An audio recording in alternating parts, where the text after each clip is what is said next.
Okay, but did they have to make Shiver so hot in this game?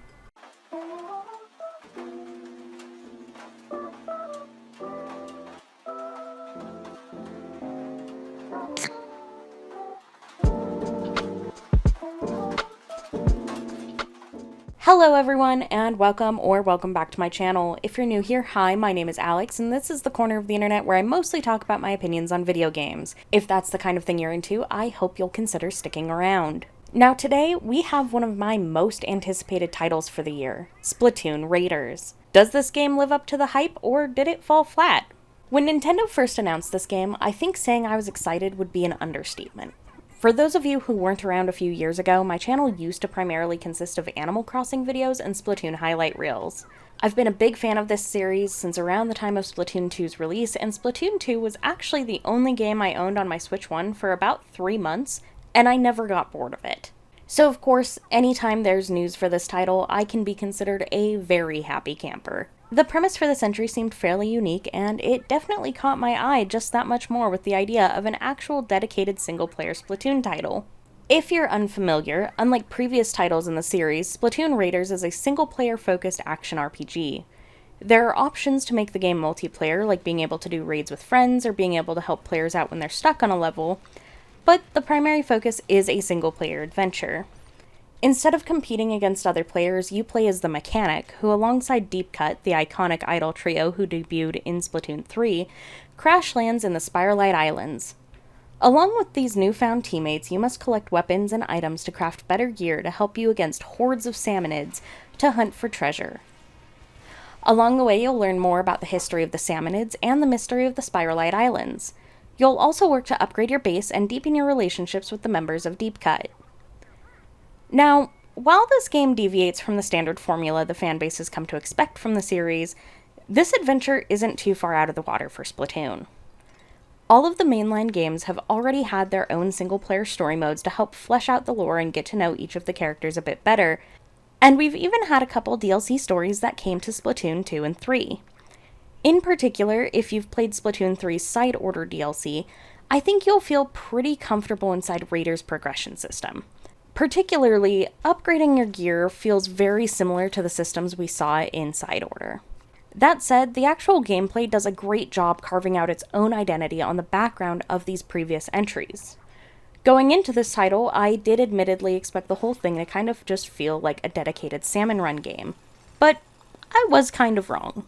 While there are definitely times that feel about as stressful as a solo salmon run, and some of the tactics used in that mode will be beneficial here, one thing worth noting is that most of the time this game feels like it gives us a lot more space to work with than the standard salmon run modes. While there are some maps that feel more cramped than others, especially in the caves that you'll dig into with the exploration bot, and trust that the salmonids will at times do their best to remind you that swarming is one of the things they do best, there are also plenty of times where you'll find yourself with more room to work with than you realistically even need, especially in the overworld on these treasure hunting missions. While Salmon Run's DNA is definitely there is definitely less of a sense of scarcity of land or that sense of panic that a lot of us are used to in Salmon Run. Now, before we move on, I want to address something because it's probably noticeable in my gameplay and I don't want to pretend it isn't. I don't play Splatoon games with motion controls. Literally, as soon as a Splatoon game gives me the option to turn them off, I do, and I actually wish that opportunity came sooner in the mainline titles. I really tried to enjoy motion controls in these games, but it really wasn't for me. I hear people say negative things about stick players all the time and how bad they think stick players are at the game, and let's just say that if I had to play with motion controls, I would never leave C rank in the main games, and I'd still probably be stuck on the first set of levels in this one. If you enjoy motion controls, I love that for you, but don't expect me to be talking about them here because I absolutely suck with them, and that's okay. Because that's one of the areas that Splatoon as a series is really strong in my opinion, and Raiders is no exception. The ability to really customize how you play and lean hard into your strengths is one of my favorite things about this series. And I think Raiders is also balanced in the way that it allows you to really take control of how you want to play with what method of controls you use, what specific weapon and gadget combos you want to equip, and even what abilities you want, while also gently nudging you to maybe branch outside your comfort zone with things like the relationship progression with the members of Deep Cut, which requires you to do a certain number of missions with each member to unlock more lore and ultimately means having to swap out which special you use, as well as things like sample levels, which require you to use specific weapons or gadgets to meet the objectives.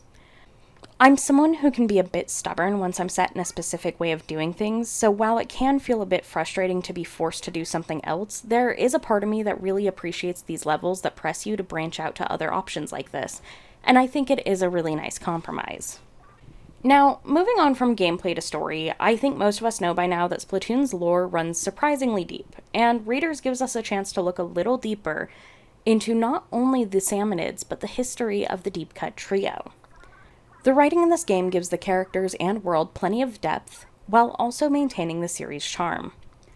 I will say it is pretty easy to skip over a lot of the story since much of it is found in things like briny scrolls that you'll find throughout the levels and have to go back to view later at your own pace on the ship, but that's nothing new in the Splatoon series. A good chunk of the lore delivered in this series is optional viewing, and Raiders keeps in line with that practice. I'm of two minds on this.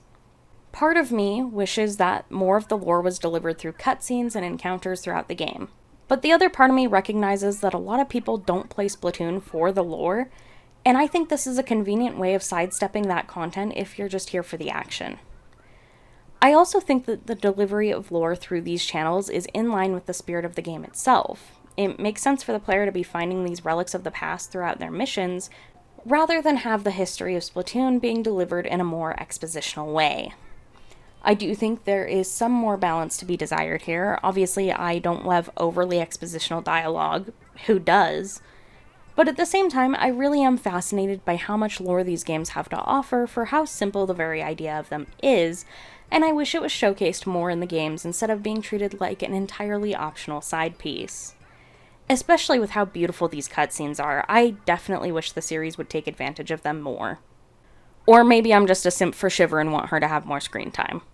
Now, I'm not going to pretend this game is above criticism. My biggest complaint is the environment design.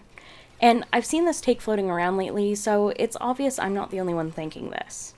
I want to be clear that this isn't a deal breaker for me, and it is a pretty minor complaint in the grand scheme of things, but compared to previous Splatoon titles, the scenery here is noticeably less vibrant. Part of that is understandable. Because the game borrows so much of its identity from Salmon Run, it also inherits some of that mode's visual style.